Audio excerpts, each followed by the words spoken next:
energi atau warna yang sesungguhnya seperti yang dijelaskan oleh Nabi Khidir kepada Sunan Kalijaga ketika Sunan Kalijaga berhaji ke Baitullah yang ada di dalam dirinya, yang ada di dati Allah, dimanapun berada.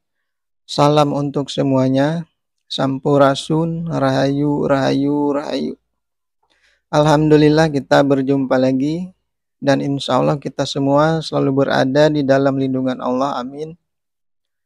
Untuk obrolan sekarang adalah ada sebuah pertanyaan, mana napas yang halus, mana napas yang kasar? Nafsi halus, nafsi yang kasar.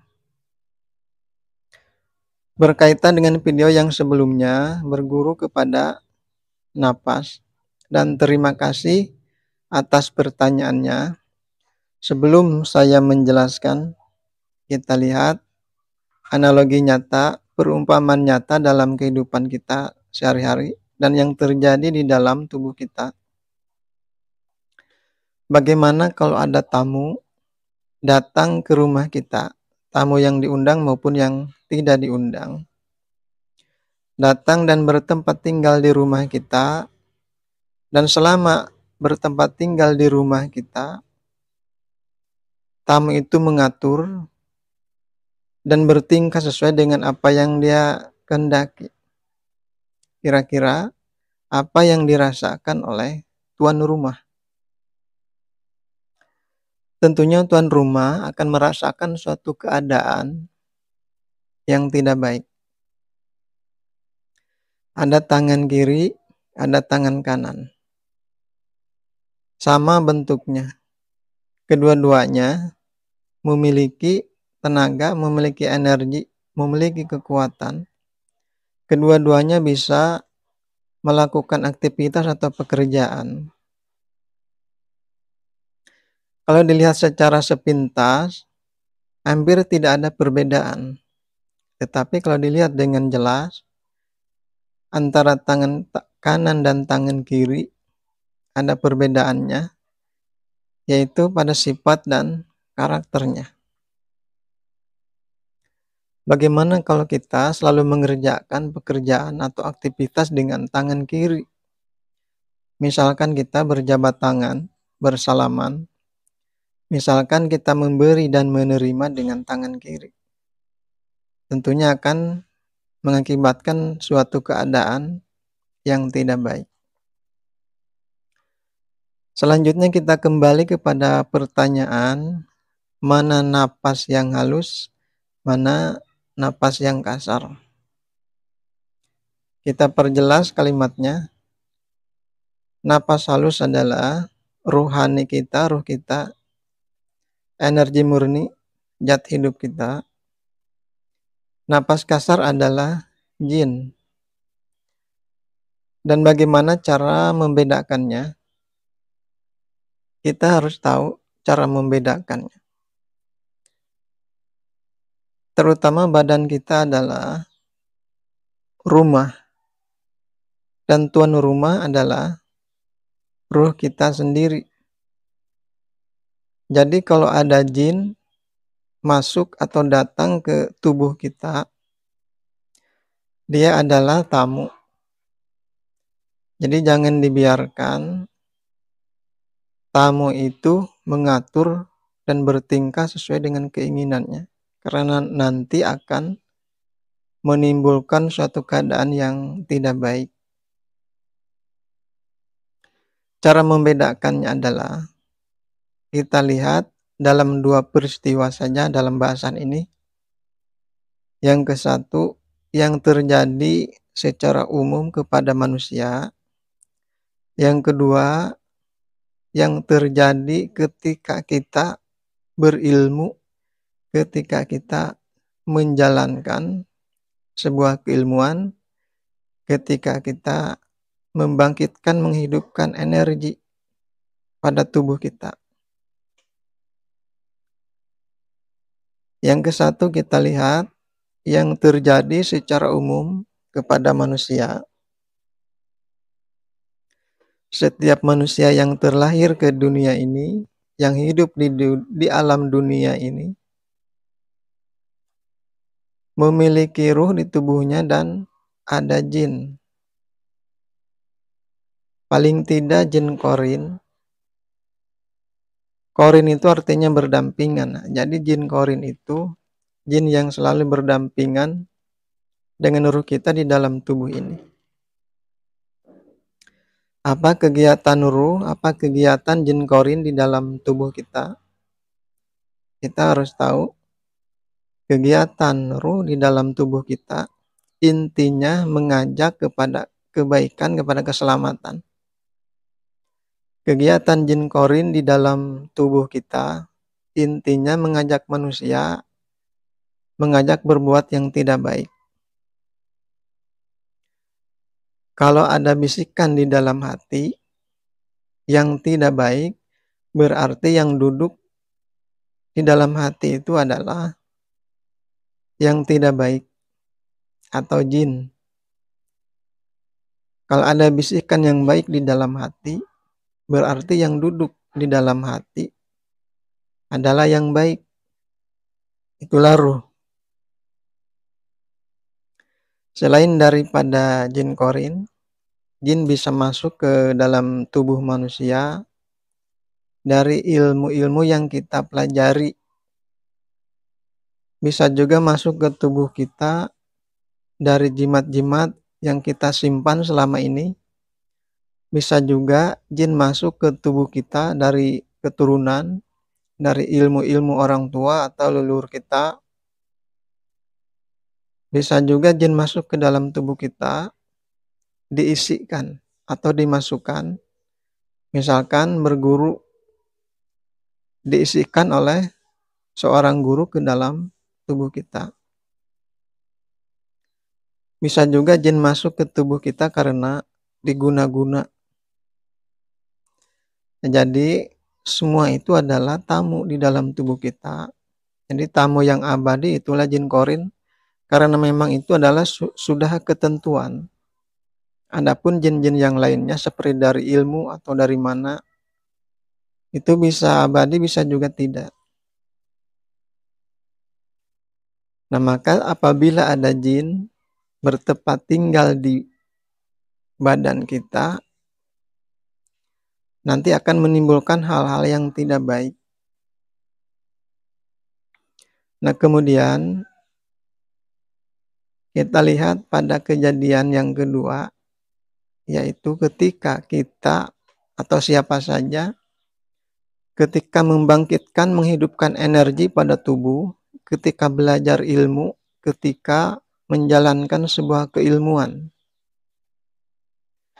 Kita ambil contoh dua orang, misalkan yang satu belajar ilmu, membangkitkan energi murni, energi ruhani. Orang yang kedua belajar ilmu yang intinya ilmu jin, energi jin atau kekuatan jin. Cara membangkitkannya itu, cara memanggilnya itu biasanya berbeda. Kalau yang belajar ilmu ruhani atau energi murni ini, cara memanggilnya, cara menyebutnya, kita harus tahu ya, ruh itu adalah zat suci. Dikatakan zat suci, dia tidak pernah mengajak kepada kejelekan. Maka dia disebut zat suci. Dan ruh ageng itu, ruh malana, ruh semesta, disebutnya zat yang maha suci. Nah, begitu cara menyebutnya, cara memanggilnya.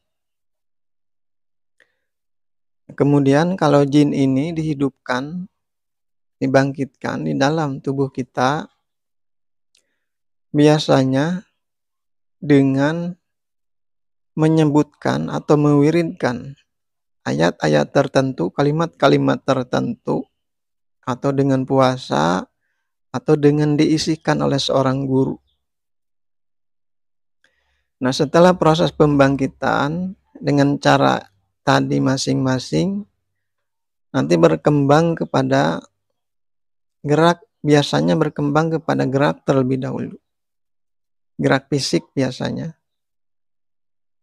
Nah, kalau ilmu jin ini atau kekuatan jin ini menggerakkan fisik kita itu biasanya gerak yang dominan itu atau yang sering terjadi biasanya gerak macan atau harimau dengan suara yang ngerang-ngerang dengan jari-jari kaku seperti cakarnya macan, kadang mata melotot, kadang mata terpejam. Jadi gerakannya itu kaku, keras. Nah, kalau energi murni itu gerakannya itu bukan gerakan macan, bukan gerakan harimau. Dia bergeraknya itu sesuai dengan unsur-unsur alam yang ada di tubuh kita. Misalkan ada unsur bumi, unsur air, unsur angin. Apakah di tubuh kita itu ada unsur macan, unsur harimau? Nah, jadi daya geraknya itu kalau energi ruhani, energi murni itu ada daya gerak air, daya gerak bumi, daya gerak angin, dan lain-lain. Dan gerakannya tidak ngerang-ngerang, tidak ada suara yang ngerang-ngerang, mata tidak melotot, dan tangan khususnya tidak kaku, tidak mencengkram seperti cakar harimau. Itu bedanya dari gerakan seperti itu. Nah, kemudian nanti berkembang atau meningkat atau berubah kepada gerakan hati. Maksud gerakan hati di sini adalah suara atau perkataan di dalam hati. Bisa di dalam hati, nanti bisa kepada lisan. Kalau yang ilmu jin ini atau napas kasar ini berkata biasanya di dalam hati lewat lisan, bisa juga lewat bisikan kepada kuping, kepada telinga. Biasanya sering berkata, ada fenomena-fenomena berkata yang mengaku-ngaku. Misalnya mengaku wali, mengaku sunan, mengaku syekh, mengaku sosok-sosok sakti zaman dahulu, mengaku malaikat bahkan seperti itu. Bahkan nanti bisa berkata kepada orang yang belajar ilmu itu bahwa kamu itu adalah keturunan misalkan Prabu Siliwangi, keturunan Syekh Abdul Qadir Jailani misal, atau keturunan raja-raja tertentu, keturunan sunan ini itu sunan ini, keturunan syekh itu syekh ini. Biasanya ada fenomena semacam itu. Nah, kalau yang energi murni ini, yang energi ruhani itu berkata di dalam hati atau di dalam lisan, tidak mengaku-ngaku, tidak mengaku Prabu Siliwangi, tidak mengaku wali itu, wali ini, tidak mengaku sunan itu, sunan ini, tidak mengaku syekh, tidak mengaku-ngaku sebagai sosok-sosok sakti zaman dahulu, apalagi mengaku sebagai malaikat. Jadi ruh itu adalah di hajat hidup tidak bisa diserupai oleh nama-nama tertentu. Dan energi murni itu, ruh itu, tidak ada suara bisikan di dalam telinga kita, di dalam kuping kita. Nah, kemudian selanjutnya berkembang energi jin ini atau napas kasar ini nanti bisa mengajarkan kalimat-kalimat tertentu, ya, ilmu-ilmu tertentu. Misalkan disuruh membaca kalimat ini kegunaannya untuk ini, kalimat itu kegunaannya untuk itu. Bahkan nanti bisa saja menjelma, tergantung nanti daripada kekuatan jinnya itu. Kalau jinnya itu sangat kuat, dia bisa menjelma, bisa mengajarkan ilmu nanti, bisa menjelma sosok tertentu menyerupai, bisa mengajarkan ilmu. Itu adalah sebuah fenomena yang sering terjadi, bahkan saya pernah menemukan orang-orang yang mengalami fenomena semacam itu. Kalau energi murni itu, napas murni itu, napas halus itu tidak pernah dan tidak akan menjelma menyerupai sosok-sosok tertentu dan bisa mengajarkan ilmu. Ya, bukan ayat-ayat, mantra-mantra atau aji-aji, tetapi dia sabda, sabda sendiri. Nah, itu bedanya. Nah, kemudian selanjutnya meningkat kepada manfaat atau daya guna. Kekuatan jin yang ada di tubuh kita, yang sudah dipelajari itu, yang sudah dibangkitkan itu, ada gunanya. Dalam tanda kutip, ada gunanya. Misalkan untuk pelindung diri, untuk pengobatan, atau untuk keperluan apa saja. Misalkan. Atau bisa juga ditransfer energi kepada benda-benda tertentu, kepada air, kepada batu, kepada kayu misalkan. Juga energi murni sama, terlebih-lebih energi murni, energi rohani memang itu adalah haknya dia yang memberikan manfaat, memberikan daya guna kepada tubuh kita di dalam segala hal, di dalam segala hal, hajat atau kebutuhan kita di dalam kehidupan kita.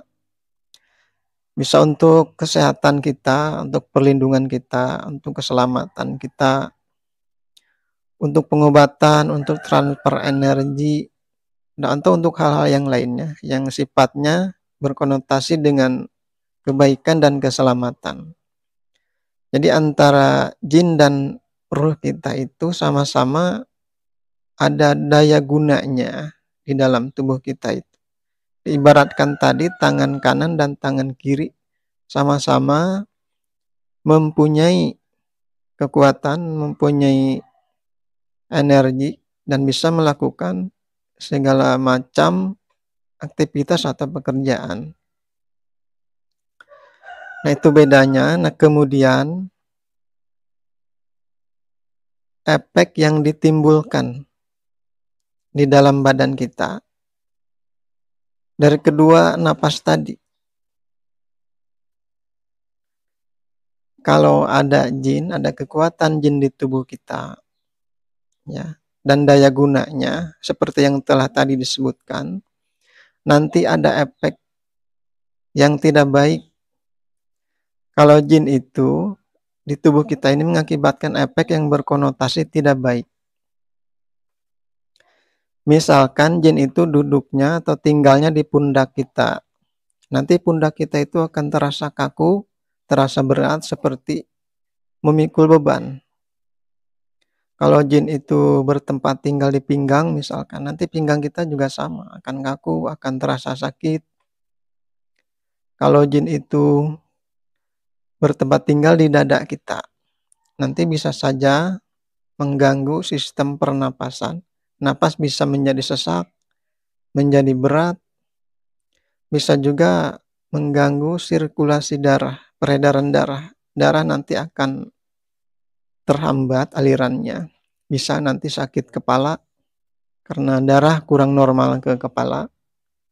Bisa juga emosi tidak stabil, cepat marah biasanya kalau ada jin di tubuh kita itu. Amarahnya tinggi, ada masalah dikit marah biasanya. Kemudian juga lama-lama kekuatan tubuh ini tidak stabil, mudah kena penyakit biasanya. Karena darah itu sudah terganggu sirkulasi darah.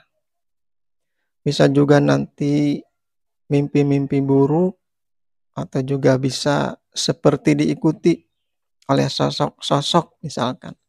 Terasa diikuti baik itu di depan, di kiri, kanan atau di belakang.